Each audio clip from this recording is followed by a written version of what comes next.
हजूर मैंने पूछना था कि हमारे 5 इरकान इस्लाम 5 इरकान इस्लाम में हज भी शामिल है, लेकिन अगर कोई बंदा उसको अफोर्ड ना कर सके या फिर बीमार है तो उसको क्या ये माफ़ है?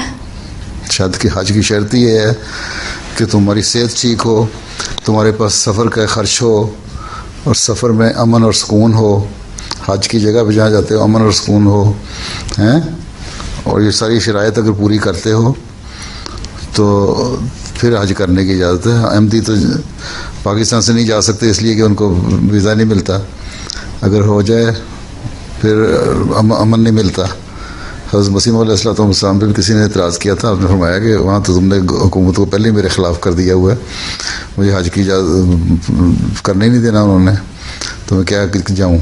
तो इसलिए, और फिर लेकिन ख्वाहिश इतनी शदीद थी आप में कि आपने फरमाया कि अगर मैं जाऊँ वहाँ तो मेरे सोचता हूँ कि मैं आन सल्लम के रोज़े को देख के और ये जगह देख के मैं अपने जज्बात को बर्दाश्त करके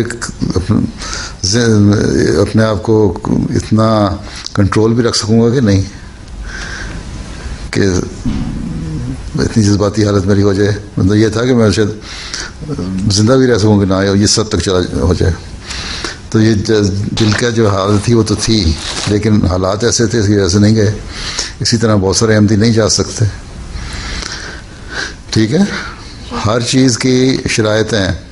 रोज़ा है, सेहत है, तुमने रखना है, बीमार हो नहीं रखना, फिदिया दे दो। अगर मुस्तकिल बीमार हो तो फिदिया दे दो, मुस्तकिल नहीं रख सकते हैं।